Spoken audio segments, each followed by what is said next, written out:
اس کے اخلاق اتنے عمدہ ہوں، ساس سسر کے ساتھ میں ایسا برتاؤ کہ لوگ کہہ اٹھے کہ وہ تو اپنے ساس اور سسر کی خدمت ایسی کرتی ہے جیسے اس کے وہ حقیقی ماں باپ ہوں۔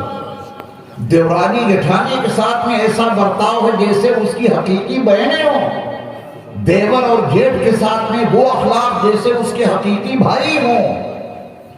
کبھی اس کی کوئی آواز نہیں سنتا، پانچوں وقت کی نماز پابندی سے پڑھتی ہے، قرآن کریم کی تلاوت اس کا شیوا ہے، صبح صبح اس کی زبان سے قرآن کی تلاوت جاری ہو جاتی ہے، اللہ کے ذکر میں مصروف رہتی ہے۔ بیوی کا یہ عظیم کردار شوہر نامدار کے وقار، اس کی عزت اور اس کی زینت کا ذریعہ بن جائے، لوگوں کی زبانوں پر آ جائے، میاں یہ فلاں کی بیوی ہے۔ بیوی کے ذریعہ شوہر کا وقار بلند ہونا چاہیے۔ ہن لباس لکم، یہ تمہاری بیویاں تمہارا لباس ہیں۔ لباس کا کام ہے عیبوں کو چھپانا بھی، اور لباس کا کام ہے عزت اور زیب و زینت کو بڑھانا بھی۔ سبحان اللہ۔ بات واضح ہو گئی؟ اب اسی کو پلٹ دیجئے، کتنا آسان ہے قرآن۔ وَأَنْتُمْ لِبَاسٌ لَهُمْ، اور تم ان کے لیے لباس ہو۔ اے شوہر، تیری زبان سے کبھی کسی سماج معاشرے کے کسی بھی آدمی کے سامنے تیری بیوی کا کوئی عیب ظاہر نہ ہو جائے، تیری زبان کسی کبھی اپنی بیوی کا کوئی عیب بیان نہ کر دے۔ اگر تو نے اپنی بیوی کا کوئی عیب کہیں بیان کر دیا تو تو لباس نہ رہا، یہ لباس پھٹ گیا۔ شوہر کی بھی وہی ذمہ داری ہے۔ شاید آپ کے علم میں وہ وعید ہو، میاں بیوی کے جو ازدواجی تعلقات ہوتے ہیں، اس میں جو پرائیویٹ معاملات ہوتے ہیں، اس میں جو پرائیویٹ گفتگو ہوتی ہے، بعض نوجوان اپنے دوستوں کے ساتھ ان پرائیویٹ باتوں کو شیئر کرتے ہیں، تفریح کے لیے، ہنسانے کے لیے، دل لگی کے لیے۔ یہ لباس ہے، یہ لباس پھٹ گیا، پھٹ گیا۔ وہ عید کتنی بڑی ہے، اتنی بڑی کہ نبی علیہ السلام نے فرمایا کہ جو شخص ازدواجی معاملات میں اپنی بیوی کی پرائیویٹ چیزوں کو اپنے دوستوں کو بتاتا ہے، کل قیامت کے دن وہ اس حال میں آئے گا کہ اس کے چہرے پر کھال اور گوشت نام کی کوئی چیز نہیں ہوگی۔ لباس بن کے نہیں رہا۔ تجھے تو تیرے رب نے اپنی بیوی کا لباس ٹھہرایا تھا، تو نے پورا لباس ہی پھاڑ دیا، اور اندر کی پوشیدہ باتوں کو، راز کی باتوں کو لوگوں کے سامنے تو نے بیان کر دیا۔ لباس بن کر رہنا ہے۔ اب ہمارے اور آپ کے لیے یہ نصیحت ہے، وہ خواتین کے لیے ہدایت تھی۔ وَأَنْتُمْ لِبَاسٌ لَهُمْ، اور اے شوہرو تم بھی اپنی بیوی کا لباس ہو۔ تمہاری زبان سے تمہاری بیوی کا کوئی عیب کسی کے سامنے بیان نہ ہو جائے۔ تمہارا وقار بھی عالی شان ہونا چاہیے۔ اے مردو، اے شوہرو، تمہاری گفتگو ایسی ہو کہ معلوم ہو کہ پھول جھڑ رہے ہیں، تمہاری چال بتا دے کہ یہ محمد الرسول اللہ کا غلام جا رہا ہے، تمہارے اخلاق بتا دیں کہ بڑے باکردار ہیں۔ جھوٹ اور تہمت اور چیخ پکار تمہاری زبانوں پہ آنی نہیں چاہیے۔ زندگی تمہاری اتنی اعلیٰ ہو جائے کہ شوہروں کی زندگی، شوہروں کا وجود ان کی بیویوں کے لیے زیب و زینت کا ذریعہ بن جائے۔ شراب پیے پڑے ہیں شوہر میں شراب، اور نشے میں دھت، ایک ہاتھ نالی میں دوسرا پیر نالی میں، لوگ اٹھا کے ٹانگ کے گھر پہنچا رہے ہیں۔ لوگوں کی زبانوں پہ یہی آئے گا نا، یہ فلاں کا شوہر ہے۔ اس ظالم شوہر نے اپنی بد کرداری سے اور اپنی بد اخلاقی سے اور اپنے گندے کردار سے اپنی بیوی کی عزت کو بھی خاک میں ملا دیا۔ کہتے ہیں نا یہ اس کا شوہر ہے۔ وَأَنْتُمْ لِبَاسٌ لَهُمْ، اور تم ان کے لیے لباس ہو۔ جتنی ذمہ داری بیوی پر ہے لباس کے عنوان سے، اتنی ہی ذمہ داری رب العالمین نے شوہروں کو دی ہے کہ تم بھی ان کے لیے لباس بن کر رہو۔ کیا مجھے یہ بھی سمجھانا پڑے گا کہ اللہ نے ہن لباس لکم پہلے کیوں کہا؟ یہ مجھے بتانا پڑے گا یا آپ کو سمجھ لیں گے؟ نہیں سمجھے آپ؟ نہیں سمجھتے، آپ سب کچھ ہیں، بہت سیدھے بن کے بیٹھے ہیں اس کو۔ آپ کو خوب معلوم ہے کہ اللہ نے عورتوں کا تذکرہ پہلے کیوں کیا۔